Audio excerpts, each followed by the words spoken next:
Well, a lot of flex opportunities, a lot of things to consider. It is going to be the BDD Talia, like I mentioned, but that means we're going to have a jungle, like another League of Legends client sound, like re-sound that you saw. Yeah. Okay. Well, Smith might actually be dead here. Doesn't have flash, remember, but there's the backflip, not enough, because Linderung still has his F button, and that is going to be the matchup that we wanted out of Linderung after his As Kellen walks up in air, felt really out of the race in games 1 and 2, but spots out that this Rift Herald is being done, but with the control that Jin Air have at the moment, it should be taken. Umti still wants to go for it. See whether he can get into smite range. It is very, very low. I believe the Q did land. Gets on over. I don't know who actually managed to steal that one as Malrong moves on over, gets the knockup, but is going to hit the death chamber. And there we are, the gargoyles in, and Chongo just says, get out of my face, Smeb. You can take the kill of Linderung to try and get some revenge. Linderung does suicide to pick up the Eye of the Herald, but that's all he's going to get. They're waiting him out. They can give it to whoever they want. Let's see who they give it to. Surely. Oh my goodness, he turned it around. It is Smeb that locks up the kill, but that was just sloppy play from KT. I may be your papa, but don't too greedy. It's playing with your food. Unnecessary from KT. Yeah. Doesn't really matter though.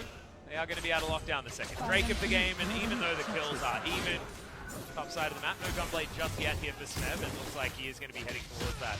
ASAP, no knock up here for Malrung. BDD throws some pebbles at him. Q lands, and the stopwatch has to be used. Flag and drag on cooldown. Cataclysm the only option, but Malrung finally does get out. Snowcloud turns up first though, and Umti, he's very low, but it doesn't seem to matter. That's a great use of the blast cone and the tumble there from Root. Wait on the invite list. Yep, Umti's speeding down there. The Cloud Drake helping out there as well as Weaver's Wall's going to come forward. He jumps off, and now they've trapped the Braum and the Vayne. This is the one they prepared earlier with that flash being down. Turret falls, and the Vayne's going to follow. You just never hit the ground. They were up in the air and then building blocks for the Talia. They had a nice item lead at top, but now we return to seeing the crimes. Speaking of crimes. Yep, that's going to be 3 people trying to smash down Linderung. He does have the World Ender, but I think his world is the one that's under fire.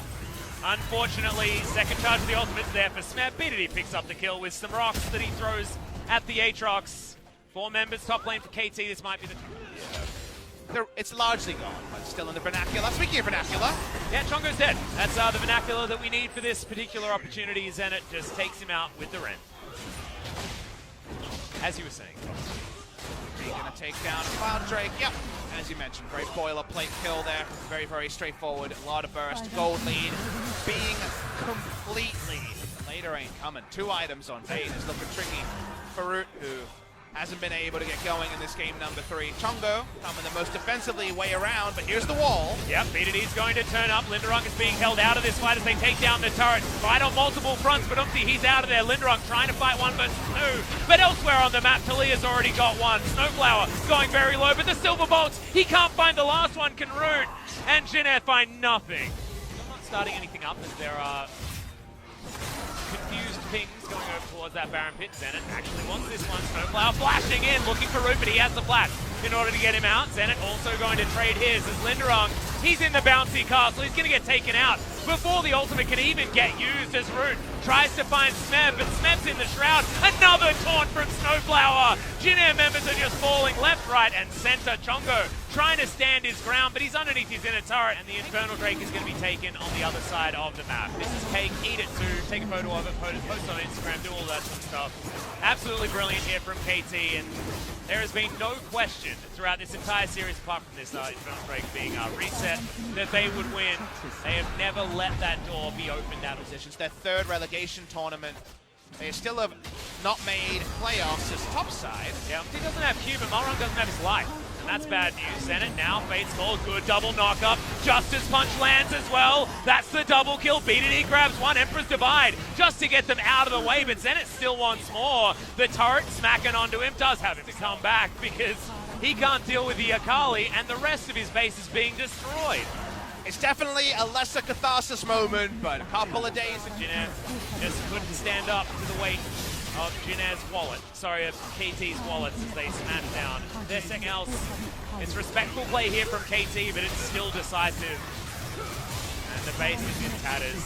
We're running out of turrets to take here on this map. Two Nexus turrets. There's the flick onto Malrung. He's burning down, and Smeb's going to shoot him to death with his gunblade. Nexus turret's falling. Obviously looking for the kick flash. Actually, his kick's route out of the fight and into his own fountain. That was a whoopsie, but it doesn't even really matter here as Smeb has the Shroud well and truly inside the base of Jin Air. They are getting torn apart. The Talia eventually falls as finally there's a kill going over to Chongo. He gets a double, but does get paid for in the end. Zenit is the one to trade that one in as Linderong. That Hex Drinker's not looking like it's enough to deal with Smeb.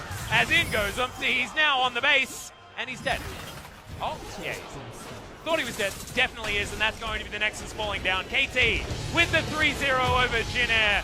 Felt like it was going to be that way after the Game 1 performance, and it certainly was. And when you're 13,000 gold and an Infernal Drake ahead, there are no mistakes in how you close it out. Just happy accidents. I don't know. If you were watching Umpty, I'm going to put that down as a Come on, he went golden in the fountain. It's a happy accident there. It is Atlas, and that means that KT Rolster will try to beat Bob Ross about playing in the relegation tournament and try to remember it as a happy accident. That's only possible now that they've swept 5 games in a